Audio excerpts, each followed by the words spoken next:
Donc, aujourd'hui, on va s'occuper de l'hypersensibilité de type 4. Vous avez connu la 1, vous avez aimé la 2, vous avez préféré la 3, et maintenant, il y a la 4.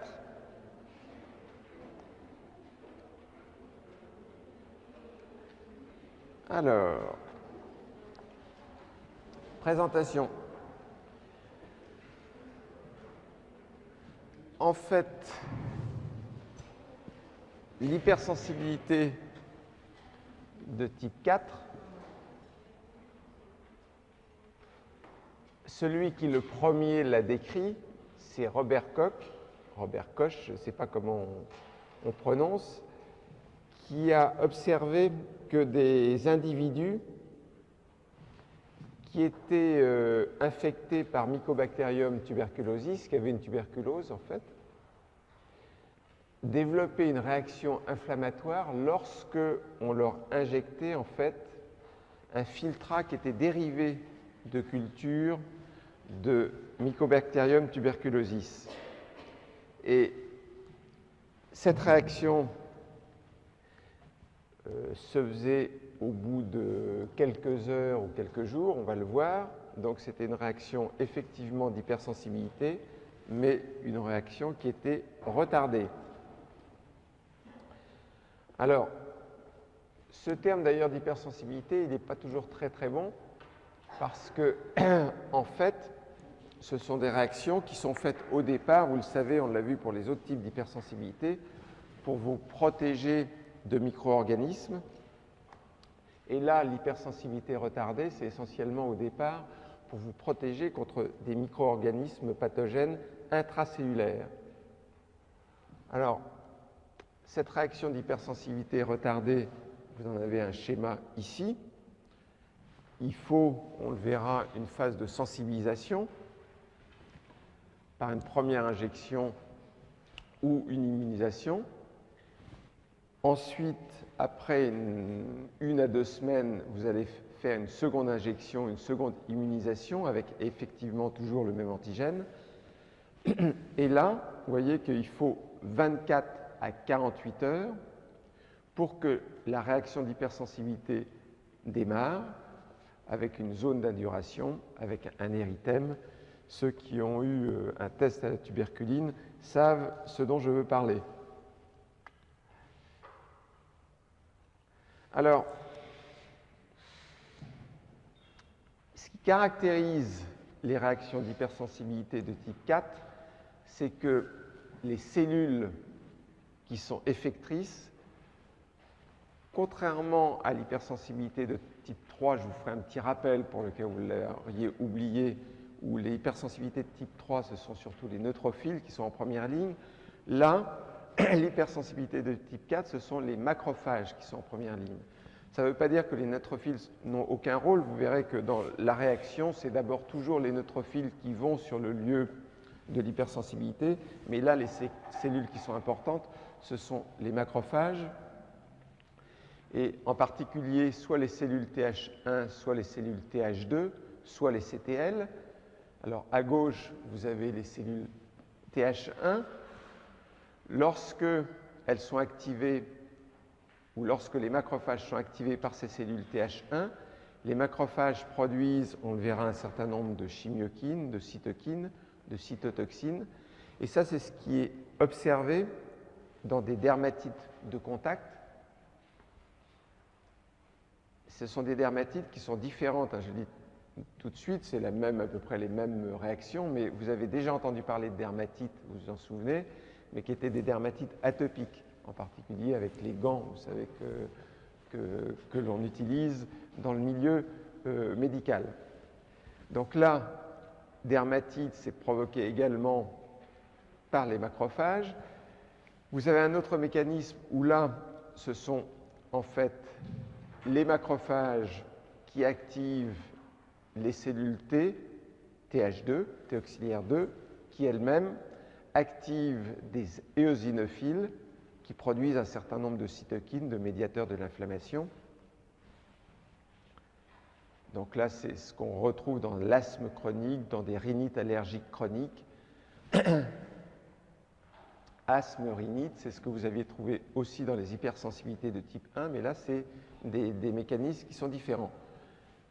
Et troisième type d'action que vous pouvez observer dans l'hypersensibilité de type 4, ce sont cette fois-ci les CTL, avec un mode d'action classique, avec lyse des cellules cibles. C'est ce qu'on observe dans la dermatite de contact. Alors, petit rappel que je fais là, on quitte simplement l'hypersensibilité de type 4, ça vous n'avez pas besoin de le prendre, vous le connaissez déjà, sauf que je vais modifier le schéma. Je vais rechanger sur le web le cours parce que j'ai modifié un certain nombre de choses, dont ce schéma-là. Donc le petit rappel, c'était donc les hypersensibilités de type 3. Vous vous souvenez, c'est dû au complexe immun. Vous êtes piqué là par une abeille ou une guêpe. Vous avez l'antigène, vous avez la formation de complexes immuns, ici. Vous avez ces complexes immuns qui vont activer le complément. Le complément vont cette fois-ci activer les mastocytes, qui vont libérer un certain nombre de médiateurs qui vont augmenter la perméabilité vasculaire. En même temps, ces fragments du complément sont des chimioattractants, donc finalement, les neutrophiles vont sortir sur le lieu de la piqûre de la guêpe ou du frelon ou de l'abeille. Donc là, vous avez des neutrophiles. Ce qui se passe, c'est que une fois que le neutrophile est arrivé sur le lieu de la piqûre, vous avez un fragment du complément qui est C3b, qui vient se lier sur le complexe immun. Le complexe immun, grâce au fragment C3b, va activer les neutrophiles et vous avez en fait production par les neutrophiles d'enzymes lytiques. Donc là, le message, c'est bien de dire que dans l'hypersensibilité de type 3, ce sont bien les neutrophiles qui sont actifs, alors que là, dans l'hypersensibilité de type 4, ce sont surtout les macrophages qui sont actifs. Alors, ces réactions de type 4, c'est induit notamment par des protéines comme les venins d'insectes, par des protéines mycobactériennes, c'est typiquement la tuberculine, par exemple, et ça vous donne des œdèmes cutanés locaux, des érythèmes, des indurations, des dermatites, infiltration cellulaire, bien entendu, locale. Bonjour. Alors, différentes phases, vous les avez déjà vues un petit peu rapidement. La première phase, c'est qu'il faut une phase donc, de sensibilisation d'à peu près 1 à 2 semaines. Et que se passe-t-il pendant cette phase de sensibilisation? Vous allez le voir ici. C'est une phase tout à fait classique pour laquelle les cellules présentatrices d'antigènes, notamment les cellules de Langerhans,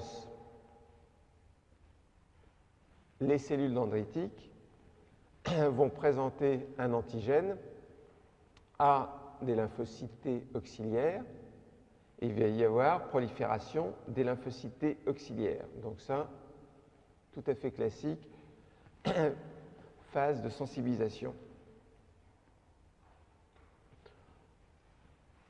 Ensuite, s'il y a à nouveau le même antigène qui vous est présenté, donc après cette phase de sensibilisation, il y a beaucoup de développement en particulier, je vous l'avais dit, des T auxiliaires, aussi un petit peu des T cytotoxiques.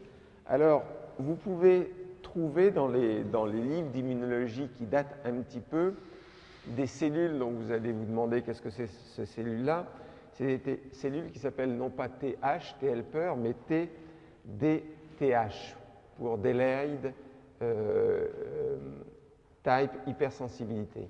C'est-à-dire ces cellules DTH, qu'on appelait les cellules qui étaient impliquées dans l'hypersensibilité retardée, en fait, ces cellules DTH, maintenant, on sait tout simplement que ce sont des cellules TH, c'est-à-dire des cellules T helper. mais si vous voyez dans des livres DTH, cellule T, DTH, vous dites pas, tiens, ça, il ne nous en a jamais parlé. C'est en fait tout simplement les cellules T helper. Alors, une fois que vous avez cette phase de sensibilisation, vous arrivez dans cette phase effectrice où il va y avoir à nouveau une présentation du même antigène à des cellules T helper qui ont déjà été sensibilisées. Et là, il faut que vous arriviez à suivre ce qui s'est passé, puisque ce qui se passe ici, c'est que les cellules T helper sécrètent un certain nombre de cytokines dont on va parler, qui vont attirer des monocytes, qui vont activer les monocytes qui vont se transformer en macrophages, et les macrophages eux-mêmes vont produire un certain nombre de cytokines. Je vous laisse regarder tranquillement.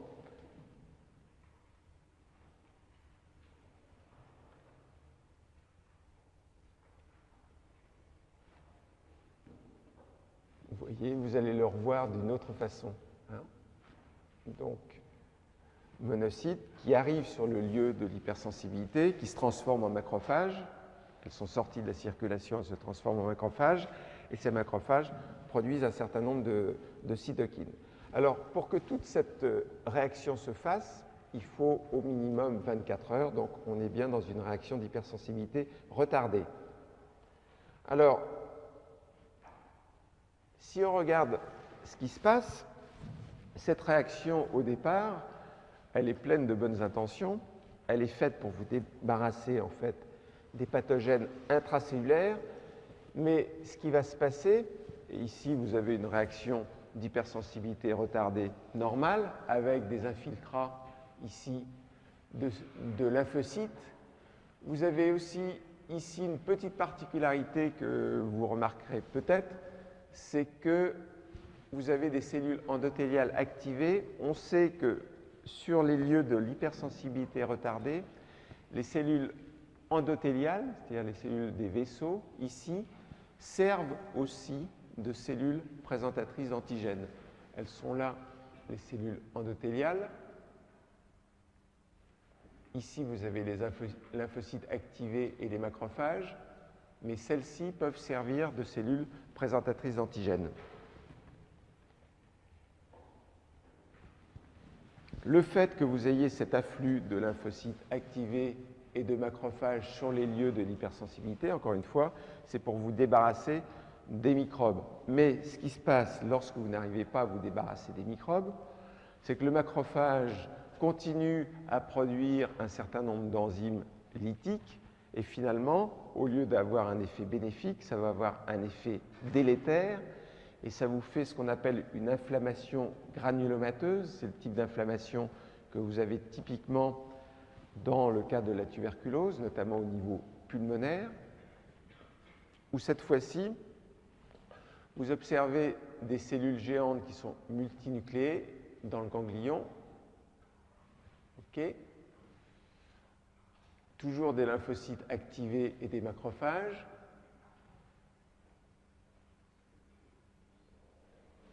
Ces cellules géantes multinucléées, ce sont des cellules de Langhans.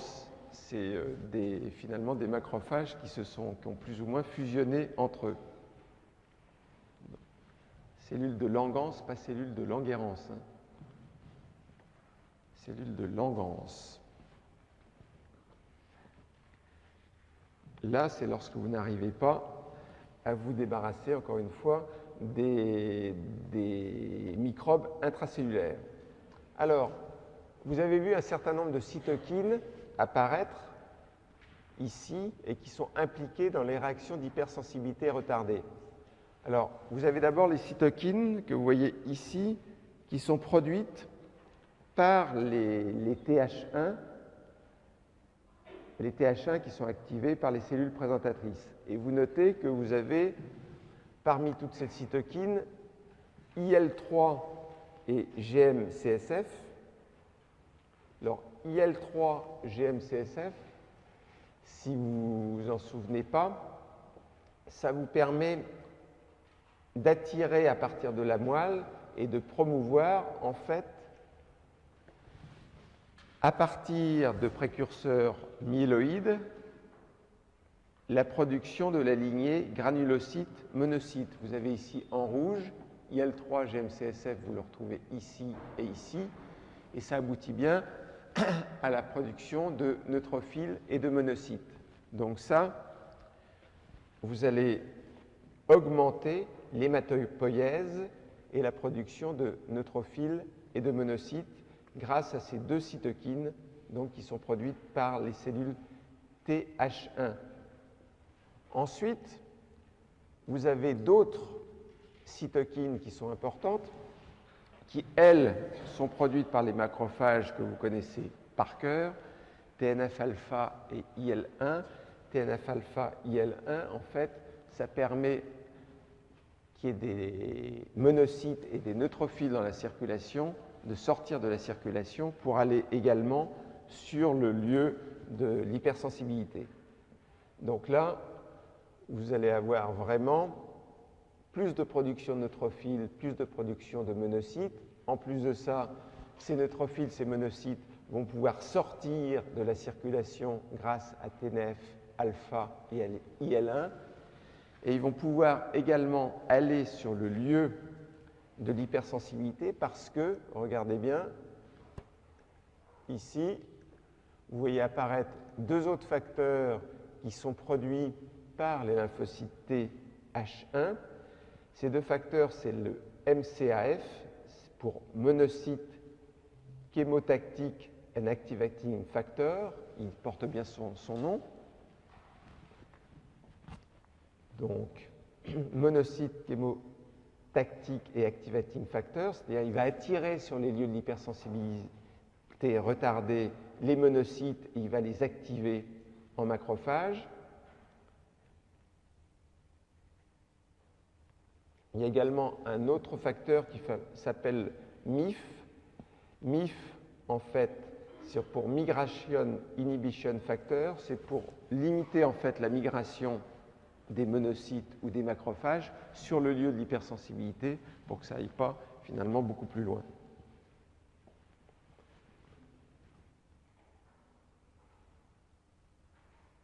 Bien. Alors là, on voit à nouveau comment ça se passe. Le macrophage, voilà. Le macrophage, qu'est-ce qu'il fait? Oui, s'il vous plaît, non, je m'amuse de temps en temps. Hein? Je m'amuse même beaucoup. Donc, je fais faire, par exemple, aux cytokines un triple looping. Voilà. Donc, pour que ces cytokines que vous voyez là, ça fait du TNF-alpha, ça fait de l'IL-1, et bien entendu, ça fait des enzymes lytiques. Alors, vous savez maintenant beaucoup de choses sur l'hypersensibilité de type 1. Comment vous la détectez? En fait, vous allez détecter pour deux raisons. D'abord, vous voulez voir si vous êtes sensible vis-à-vis d'un antigène donné, et pour ça, vous allez injecter l'antigène. Mais également, vous allez pouvoir faire ce type de réaction, de détection de réaction d'hypersensibilité retardée lorsque vous recherchez un déficit de l'hypersensibilité, lorsque vous recherchez une anergie. Alors, les méthodes, c'est des tests cutanés. Alors, vous avez des bagues qui sont des bagues de multiponcture qui vous font, avec une petite bague, vous faites juste une petite injection. Mais la méthode de référence, c'est l'intradermoréaction. L'intradermoréaction, il faut bien piquer dans le derme, ici, pour que ça fasse une petite bulle. Sans ça, c'est pas bien. Vous avez également des tests patch qui se font, mais la méthode de référence, encore une fois, c'est celle-ci, c'est l'intradermoréaction. Et ensuite, vous allez mesurer, en fait, le diamètre de la réaction d'hypersensibilité retardée après 24 ou 48 heures. Alors, vous voyez que ce n'est pas jeune, parce que là, vous avez une photo ça se passe à Seattle, aux États-Unis, et c'était administration de tuberculine. Et quand vous voyez la façon dont sont habillées les infirmières et les jeunes étudiants, ça doit être ça, je ne sais pas, j'ai pas réussi à retrouver l'année, mais à mon avis, ça doit être 1950, peut-être par là. Donc, c'est pas jeune. Alors, parmi ces réactions d'hypersensibilité retardée, vous avez donc les dermatites de contact. Ce que vous connaissez déjà, c'était les dermatites atopiques, hypersensibilité de type 2. Maintenant, vous avez les dermatites de contact. Alors,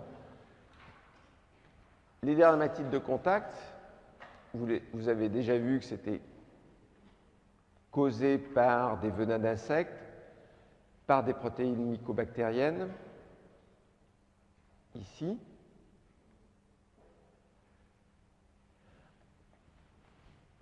À côté de ces dermatites de contact, vous avez des hypersensibilités de contact. Hypersensibilité de contact, et c'est causé par un certain nombre d'aptènes. Alors vous avez l'impression que vous ne connaissez pas du tout ça. Par exemple, le sumac vénéneux, qu'est-ce que c'est que ça? C'est causé également par des petits ions métalliques, le nickel et le chrome. Ça donne cette fois-ci des réactions épidermiques locales, ces hypersensibilités de contact. Et voilà, par exemple, le sumac. Et voilà des feuilles de sumac. Donc, quand vous verrez ce type d'arbre, vous allez peut-être être un petit peu plus prudent. Mais il y a d'autres feuilles bien connues qui peuvent vous donner ce type d'hypersensibilité. C'est le chêne. Chêne, en anglais, c'est poison oak. C'est le lierre, poison ivy. Vous avez des cartes qui vous donnent notamment aux États-Unis. Alors celle-ci, c'est poison ivy, c'est donc le lierre, l'endroit où vous avez du lierre et les états qu'il faut peut-être éviter si vous avez cette hypersensibilité retardée. Alors si on regarde maintenant sur un schéma qui va vous résumer exactement ce que je viens de vous dire, mais sous une autre forme, comment ça se passe? Donc vous avez un chêne, là en particulier un chêne vénéneux. Simplement au contact de ce chêne-là, il y a un antigène, les cellules de Langerhans qui activent les T auxiliaires, qui produisent de l'interféron gamma. Alors, au passage, vous notez que j'ai fait sortir d'abord les neutrophiles, qui sont tout de même les premières cellules qui apparaissent sur les lieux de la lésion, mais ensuite, ce sont les monocytes là, qui sont en train de sortir, qui se transforment en macrophages. Vous avez les facteurs qui attirent les macrophages et le macrophage qui libère ces enzymes lytiques. Donc, contrairement à tout à l'heure, le neutrophile a une petite action, mais c'est vraiment le macrophage qui est important. On recommence. Voilà. Interféron. Neutrophile. Ici, vous avez la sortie du monocyte. Il se transforme en macrophage. Grâce à l'interféron, il va extrêmement bien présenter l'antigène. De toute façon, le macrophage produit des enzymes lytiques. Alors, dans les dermatites de contact, voilà, vous en avez une ici. Pour ceux qui sont tentés de se faire des tatouages, il vaut mieux, lorsque vous faites tatouer, ne pas avoir d'hypersensibilité retardée, parce que voilà ce que ça peut donner. Bien. Alors,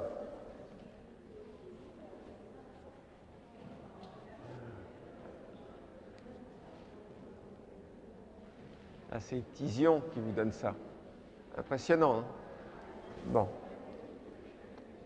Alors, pour terminer tout de même sur une bonne nouvelle, vous vous souvenez que pour l'hypersensibilité de type 1, je vous avais dit que lorsque vous avez une hypersensibilité de type 1, un des moyens tout de même d'éviter cette hypersensibilité, si vous avez un chat et que vous êtes sensible au chat, c'est de vous passer de votre chat. Alors, il y a maintenant peut-être une solution. La solution, la voilà. Vous avez une compagnie californienne qui vous propose des chats qui sont non allergiques. Alors, comme ça faisait tout de même quelque temps, ils vous disent que ça sera sur le marché, je crois, en 2008. Voilà. Que ça devrait être... Donc, j'ai été voir pour vous hier soir si c'était bien sur le marché. Et j'ai bien trouvé effectivement la société. Vous auriez donc des chats qui sont ou qui vous provoqueraient moins d'allergies. En fait, c'est par des techniques qui sont extrêmement subtiles, de siRNA, de Small Interfering RNA, où ils vont bloquer en fait l'expression d'une protéine qui est un des allergènes majeurs chez le chat. Mais ça ne veut pas dire que malheureusement vous ne ferez pas d'allergie contre d'autres allergènes que peuvent porter ce magnifique chat. Et vous avez noté qu'on a passé beaucoup de temps sur l'allergie. Je vous ai dit la dernière fois que j'avais lu un article la semaine dernière sur le rôle croissant des pharmaciens ici. Bah, écoutez, si vous voyez effectivement un petit garçon comme ça qui se présente dans votre officine, tout de même, faudra faire quelque chose pour lui. Voilà pour les allergies. Et maintenant, on va passer plusieurs heures sur totalement autre chose. J'ai fait le cours cette année dans l'ordre des, je dirais, des pathologies les plus fréquentes. Donc, j'ai d'abord traité les allergies et maintenant, on va traiter les maladies auto-immunes.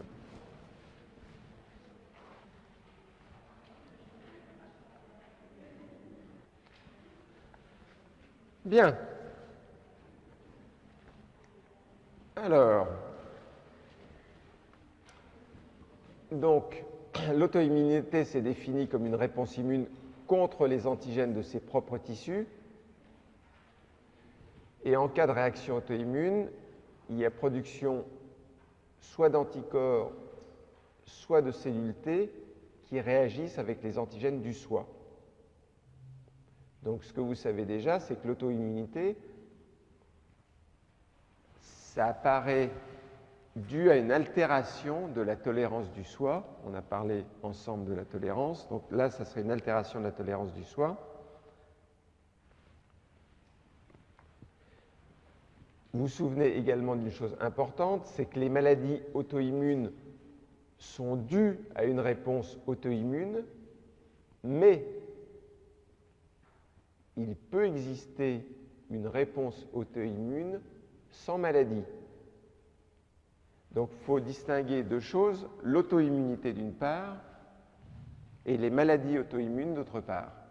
Vous pouvez avoir auto-immunité sans maladie.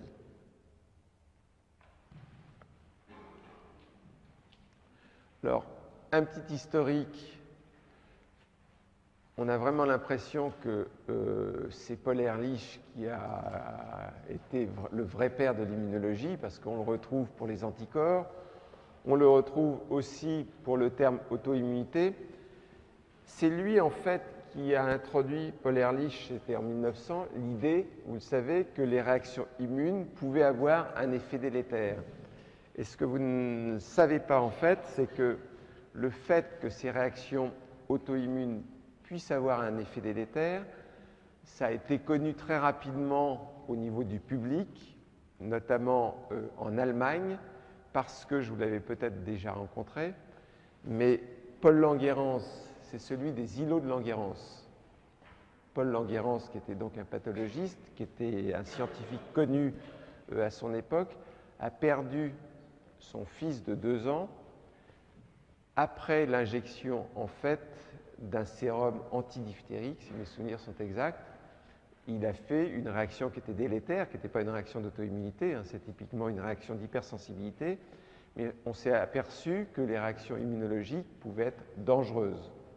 Donc, c'était typiquement une réaction anaphylactique qu'il avait fait à la suite de l'injection de sérum antidiphthérique. Donc ça a été dans la presse de Berlin à l'époque et ça a été très rapidement connu qu'il pouvait y avoir des effets délétères des maladies auto-immunes. Alors, les principales maladies auto-immunes, vous savez que ces maladies auto-immunes, vous avez déjà vu ça, ça touche à peu près, en gros, à l'échelon mondial, c'est 3% de la population, mais en Europe, c'est par exemple 5 à 7% de la population, pareil aux États-Unis. C'est donc des maladies qui sont plus fréquentes dans les pays industrialisés, et en particulier donc dans les pays industrialisés de l'Ouest. Vous verrez que ces maladies, elles ont une très grande morbidité, elles ont une certaine mortalité, elles peuvent être fatales, elles ont des conséquences économiques et sociales importantes. Je vous donnerai quelques chiffres au fur et à mesure qu'on verra telle ou telle maladie. Mais pour donner qu'un exemple, la polyarthrite rhumatoïde, c'est une perte économique aux États-Unis de l'ordre de 1 milliard de dollars par an. Et aux États-Unis, le coût du diabète insulinodépendant, c'est supérieur à 100 milliards de dollars par an. Donc des chiffres qui sont considérables. Maintenant, on vous parle à longueur de journée de millions de dollars, de milliards de dollars. On ne sait même plus d'ailleurs si c'est des millions ou des milliards. Là, je vous parle bien de milliards.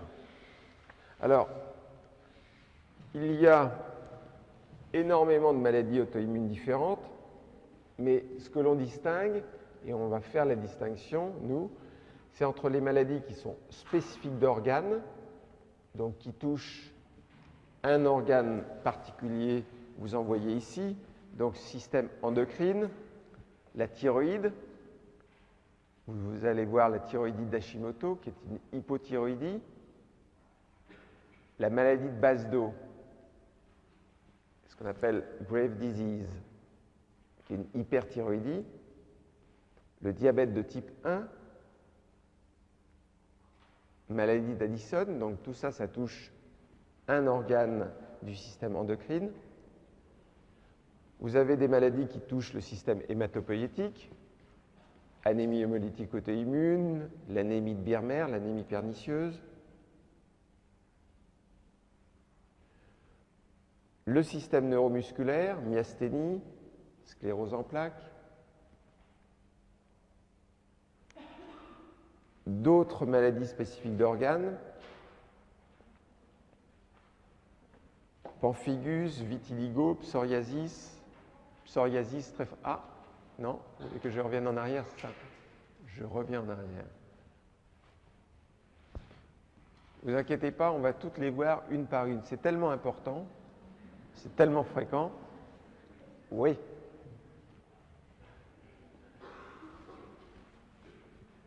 Et en plus de ça, c'est intéressant.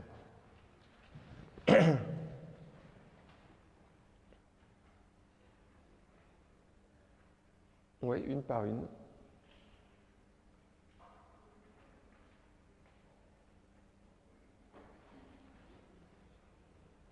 Alors, toujours spécifique d'organes, rhumatisme articulaire aigu, a le syndrome de Goodpasteur, hémorragie pulmonaire et néphrite, tractus gastro-intestinal, on retrouve l'anémie pernicieuse, mais vous avez la maladie de Crohn, la maladie cœliaque, la cirrhose biliaire primitive.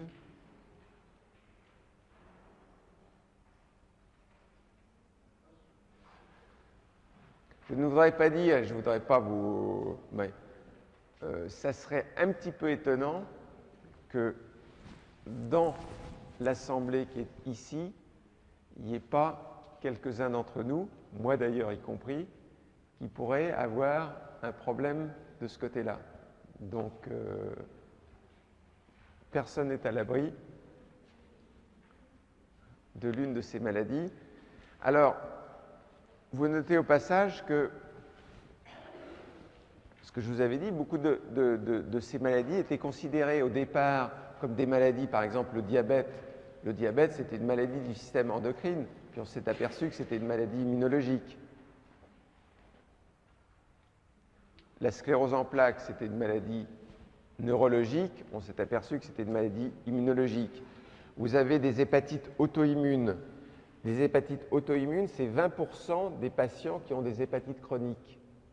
En fait, c'est une maladie, c'est une hépatite, d'accord, mais c'est une maladie immunologique. Psoriasis, vitiligo, c'est des dermatologues qui voient ça. À nouveau, maladie immunologique.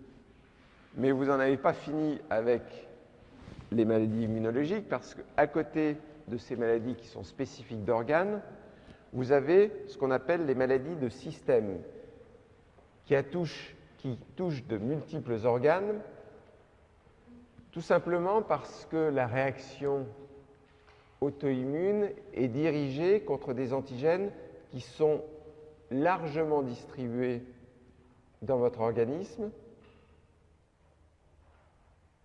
en particulier des molécules qui sont intracellulaires et qui sont impliquées en fait dans la transcription et dans la traduction du code génétique. Avant, c'est ce qu'on appelait ces maladies des connectivites, parce qu'on pensait que c'était des maladies qui touchaient le tissu conjonctif.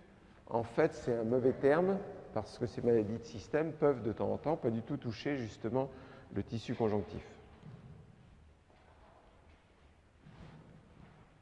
On va beaucoup parler là de lupus, de polyarthrite rhumatoïde, sclérodermie, syndrome de Sjögren. On va en parler aussi. Là, vous le voyez déjà, parce qu'à un moment donné, vous allez le voir réapparaître. Donc, vous vous souviendrez que le syndrome de Sjögren, c'est une arthrite, c'est une inflammation de la parotide et de la kératine.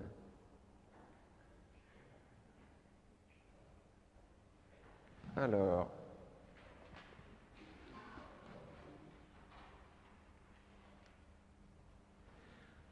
les mécanismes. Alors là, il y a une subtilité. On va donner un certain nombre de règles générales. Première règle générale, lorsque l'on vous parle de mécanismes de l'auto-immunité, il faut distinguer deux choses qui sont très différentes.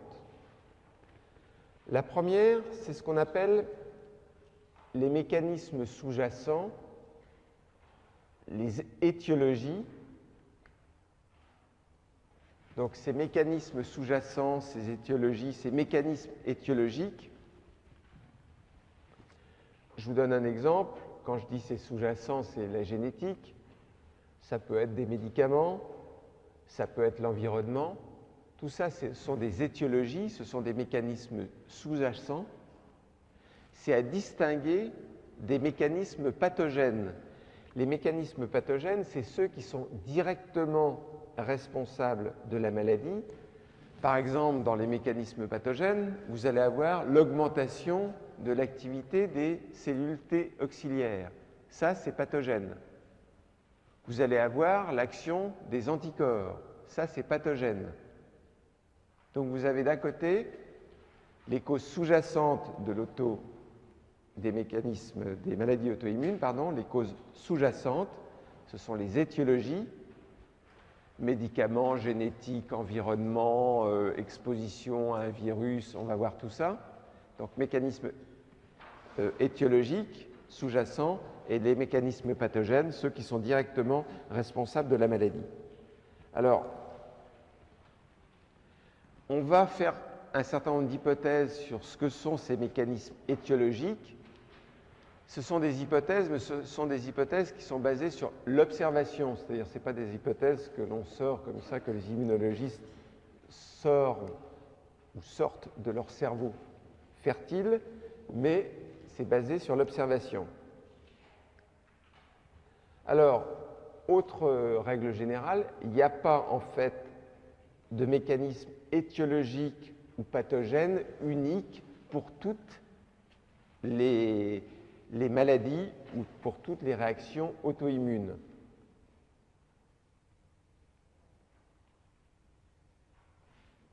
Il est possible d'ailleurs que pour la même maladie, en fonction de l'individu, les mécanismes puissent être étiologiques ou pathogènes, puissent, pour la même maladie, en fonction de l'individu, puissent être différents. Une autre règle générale tout de même, c'est que les mécanismes, et ça se comprend, c'est logique, les mécanismes des maladies auto-immunes spécifiques d'organes vont plutôt être différents, quand je dis plutôt parce que ce n'est pas toujours le cas, vont plutôt être différents des mécanismes des maladies de système. On verra ça. Alors, ça c'était des règles générales. On vient de voir. Maintenant, on regarde les propriétés générales des auto-anticorps et des auto-antigènes. Alors, on commence d'abord par les auto-antigènes. Alors, ça, c'est pas compliqué. Les auto-antigènes, vous savez, ça peut être, comme les antigènes d'ailleurs, ça peut être tout et n'importe quoi. C'est-à-dire, ça peut être des protéines, des acides nucléiques, des phospholipides, des lipoprotéines, des sucres, des stéroïdes. Mais là, on va distinguer les auto-antigènes qui sont spécifiques d'organes et les auto-antigènes qui sont ubiquitaires, que l'on retrouvera dans les maladies de système. Alors, spécifiques d'organes, on va donner quelques exemples. Ça peut être une hormone peptidique, l'insuline. C'est un auto-antigène spécifique d'un organe qui est le pancréas. Ça peut être des récepteurs, par exemple, récepteurs à l'acétylcholine, spécifique de la jonction neuromusculaire. Récepteurs TSH. Ça peut être, à côté de ça, des cellules. Ça va vous donner des antigènes de surface qui vont être spécifiques d'organes. Par exemple, vous avez un certain nombre d'antigènes qui sont spécifiques des cellules bêta des îlots de Langerhans. Lorsque l'on vous parle d'ailleurs d'antigènes spécifiques des cellules bêta des îlots de Langerhans, ça veut dire au passage qu'on n'a pas encore réussi à identifier exactement quel est l'antigène qui est à la surface des îlots de Langerhans et qui provoque la maladie auto-immune. Donc si vous avez ces antigènes qui sont spécifiques, vous avez des antigènes ubiquitaires. On avait dit que c'était beaucoup d'antigènes qui sont présents dans toutes les cellules et qui sont impliqués dans la transcription et la traduction des gènes. Donc vous tombez d'abord tout simplement sur l'ADN. Vous tombez sur des complexes, par exemple ARN ribosomal protéine. Vous tombez sur des antigènes qui sont au niveau des mitochondries, donc dans toutes les cellules. Vous tombez sur des protéines du cytosquelette, donc pareil dans toutes les cellules. Donc à partir du moment où vous ferez une réaction auto-immune contre un de ces antigènes-là, vous pourrez avoir une maladie de système. Il y a aussi des antigènes un petit peu particuliers qui sont des protéines plasmatiques. Par exemple, vous pouvez avoir comme antigène la région constante des chaînes lourdes des IgG. Et vous allez faire une réaction auto-immune contre les chaînes lourdes des IgG.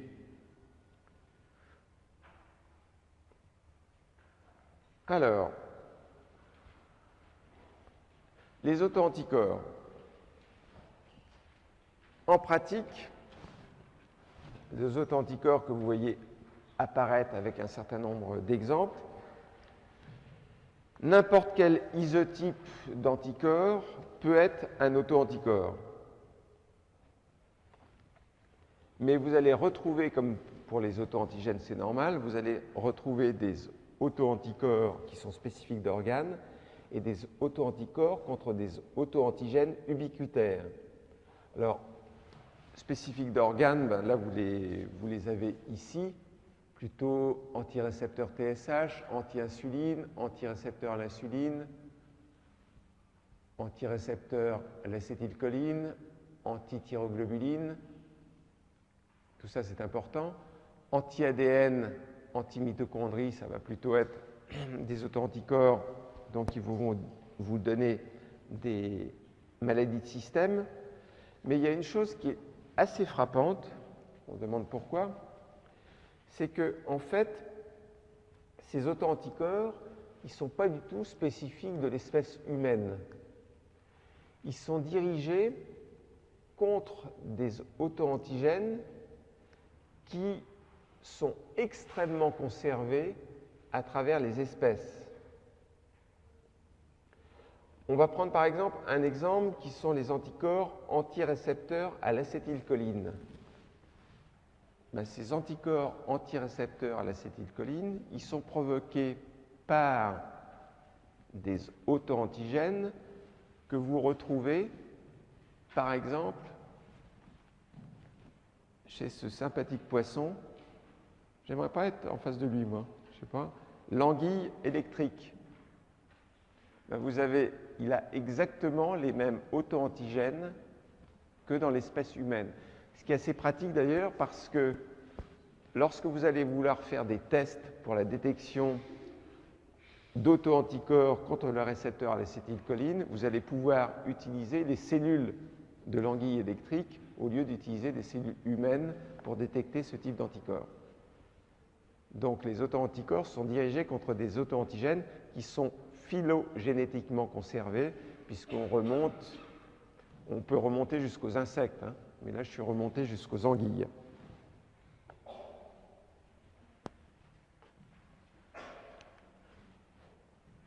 Alors, c'est bien que l'on ait distingué les mécanismes étiologiques des mécanismes pathogènes, parce que maintenant, on va regarder les mécanismes étiologiques de l'auto-immunisation.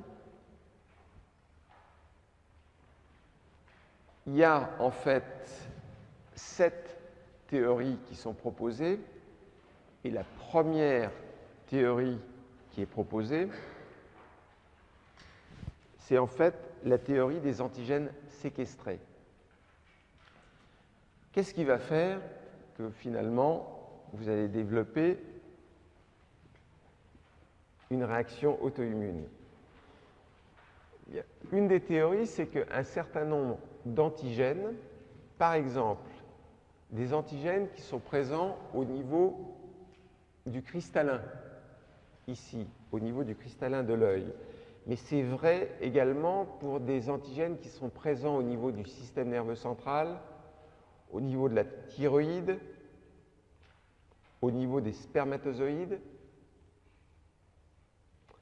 Ces antigènes, au cours de la maturation du système immunitaire, ne sont pas amenés à être naturellement au contact avec les cellules du système immunitaire.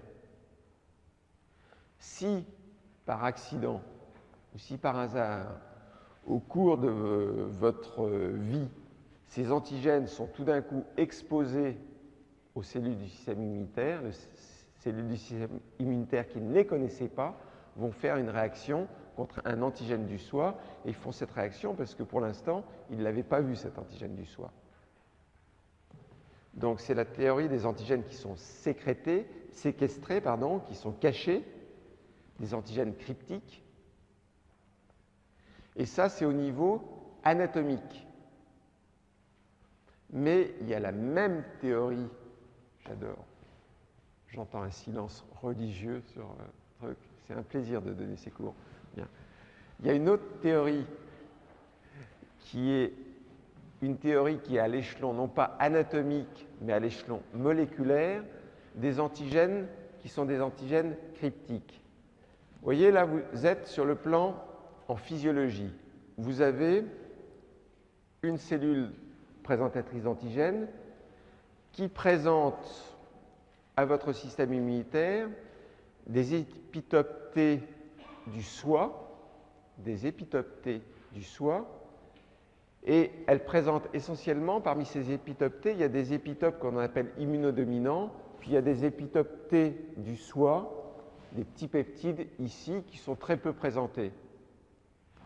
Vous, de façon physiologique, lorsque c'est un épitope T immunodominant du soi, vous savez que dans ces cas-là, il y a une sélection négative, en fait, des lymphocytes. Donc, dans ces cas-là, vous n'aurez pas physiologiquement de lymphocytes T dirigés ou qui vont reconnaître des épitopes T immunodominants et qui vont être stimulés par ces épitopes T immunodominants. D'accord ? Quant aux antigènes cryptiques, pour l'instant, vous n'en occupez pas, vous ne les voyez pas. Et ce qui se passe lorsque vous avez une infection virale qui va faire que vous allez augmenter, par exemple grâce à l'interféron gamma, la présentation, cette fois-ci, des épitopes T qui étaient cryptiques. Ils étaient jusqu'à présent cachés, ces épitopes T, vous les présentiez très peu. D'accord ? Et là, parce que vous avez une infection virale, parce que vous développez un cancer, et là on va y revenir, dans ces cas-là, vous mettez, ou les cellules présentatrices, se mettent à présenter ces antigènes cryptiques. Ces antigènes cryptiques sont capables de stimuler des lymphocytes T, qui auparavant, au cours de la maturation du système immunitaire, de toute façon ne les avaient pas vus, comme tout à l'heure, ils étaient cachés. Maintenant, non seulement vous ne les cachez pas, mais vous les présentez de façon importante. Donc, ça c'est important pour une chose. Vous vous souvenez que je vous ai fait le cours sur les réactions immunes antitumorales. Je vous remontre une diapo et vous vous souvenez que parmi les antigènes de tumeur, il y avait des antigènes qui étaient des antigènes, ça on ne s'en occupe pas en tout cas aujourd'hui, qui correspondaient à une mutation d'un acide aminé, mais vous vous rappelez que beaucoup des antigènes de tumeur étaient tout simplement des antigènes qui étaient hyper exprimés par les cellules tumorales par rapport aux cellules normales. Vous vous souvenez de ça? Dans ces cas-là, lorsque vous avez une hyperexpression d'antigènes de tumeur, ça peut vous donner, dans ces cas-là, une réaction immune antitumorale. Mais ce qu'il y a de frappant, c'est que c'est en fait une réaction immune antitumorale qui est très proche d'une réaction auto-immune.